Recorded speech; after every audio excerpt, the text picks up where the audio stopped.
founder of a Caribbean Hindustani, Dr. Vishwa joins me. Great friend, great to have him back with us again. Listen, when we have our conversations, I have pen in hand because to me it's like it's a history class, you know, it's a lecture you're getting here, and it's all factual because you would have done so much research in that regard. And let me firstly extend Happy New Year, and secondly, Happy World Hindi Day to you and yours. All right, namaste. Sitaram अस्सलाम वालेकुम धन्यवाद निमंत्रण के लिए यहाँ आए और आप कैसे हैं आज क्या हो you in Hindi? Wow, amazing. मैं ठीक हूँ. मैं ठीक हूँ. Right. That's right. Any mix. How important was the pop culture? Because let's take it to, at least for many, in terms of this modern time, the interaction with Hindi or Indian culture would have come via movies, the music, the Bollywood. How important was that in the 70s and 80s in at least bringing language to Trinidad and Tobago? The first Indian movie, or the first look back at India that the descendants had was in the 1940s. So even before that time in 40s? Bala Joban, yeah. And that's when this Bollywood, we call it Bollywood now, but it used to be just Hindi films. We had a look back at India in that film. And then all of a sudden this which we call Bollywood now, Hindi film music started to become more popular. Before that, there was what we call local classical and chutney music that we all know, which is our own local brand of the language. That's been around for many decades, right? Yeah, and it has, I mean, it's not, you can't be Trinidadian and not know what is chutney music at least, right? Yeah. And now it's chutney soca. Even in those, we talking just after indentureship finished in 1917, local classical became popular. That was our folk interpretation of what was the classical, or Shastriya Sangeet is the word for it, classical Indian music. And then we had the folk songs. Now that used to be in weddings. A wedding was like 5 days long. And old ladies used to sing these songs. Some of them were very salacious. It's true, and then all of a sudden, Sundar Popo, I remember, I think it was in the 1960s, 50s or 60s, started singing those songs the women used to sing. And just like in soca, when you say, take a joke, take a wine, it's the same thing being said. It's the same sort of expression, it's the same sort of emotion you get, and it caught striking that population. And at that point, remember, in the 1960s, 40s, and 60s, they still understood the language and still spoke it. It was still alive in the country.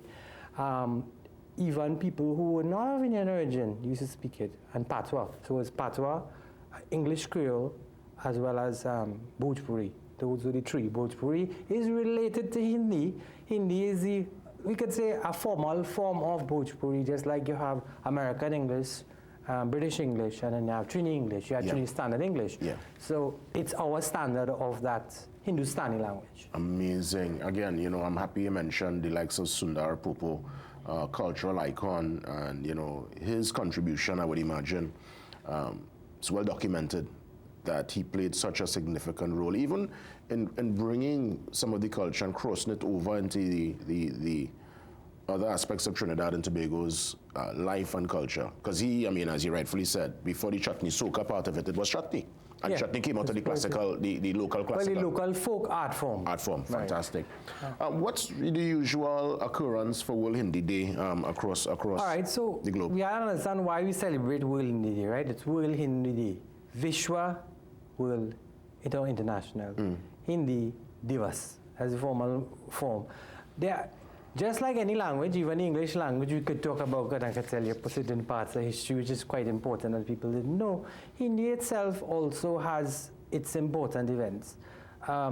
Hindi was born out of the independence movement, or at least selected as the dialect spoken in Delhi, just like the Queen speaks received pronunciation, which is that dialect there, where the seat of power is, so that's the capital of India.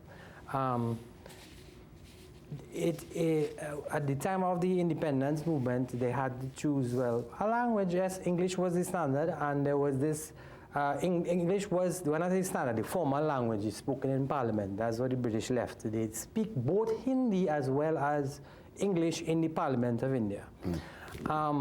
During the time of the independence of India, though, that Khari Boli is the name of the dialect, was chosen as the standard, and they had to choose a script.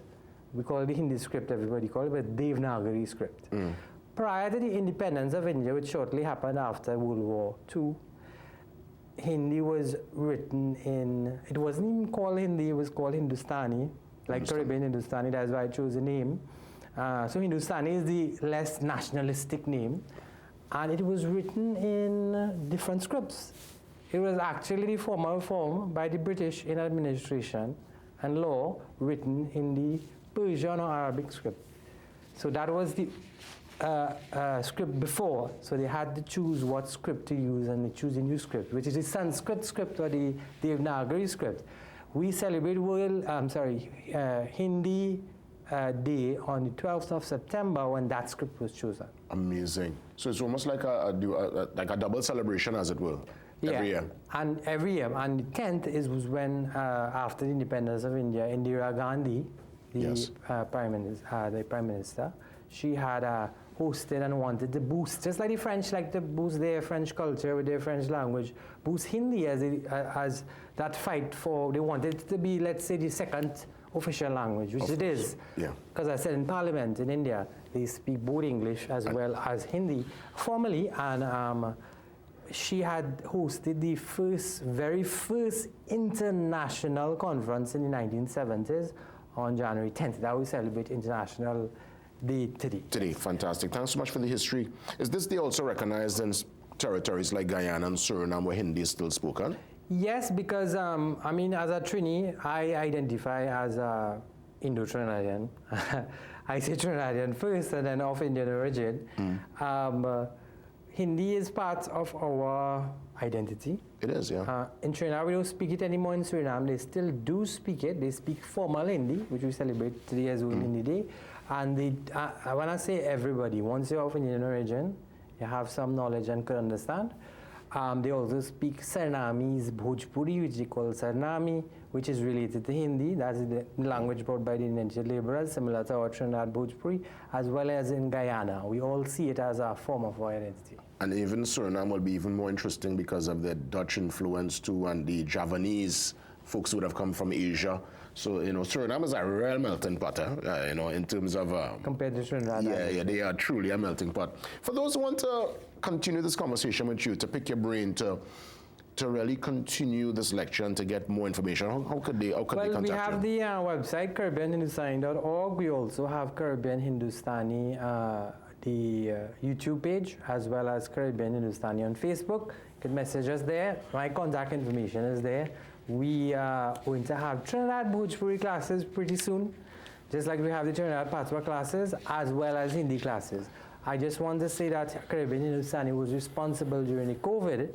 We took the opportunity via correspondence with the Agra University to have people do their first accreditation exam in Hindi. So I had 5 students who have certificates to add to their CVs to see that there's a second language, you know. Once you commit yourself, I mean, everybody's capacity is different, but you could get a grasp of the language within a year and a half, 2 years. How long it might take you? Now, because I speak 5 languages, I can tell you about language learning in general. You need to learn it in expressions and chunks. So, for instance, you learn an expression in the context of doing it. Okay. And how to respond, and that is what strikes the emotion. Yeah. That's the methodology we use. Fantastic. Let me tell you, Dr. Bimol, sincere thanks. When I see you on the program, I'm always excited because it's a massive learning curve. It's a chance to embrace not just, you know, the history of Trinidad and Tobago, but it's world history. You take us back to India. You show us sometimes, you know, the developments that transpired there that's still relevant to this day here in Trinidad and Tobago, that the place we call home. Again, the Caribbean Hindustani, the founder, touching base, and happy World Hindi Day to all looking on this morning. Subh, Vishwa, Hindi, Divas. Subh, Vishwa, Hindi, Divas. That's it. Out and bad. Let's head to the 7 a.m. news update, and we come back with the open forum after 7. See you soon.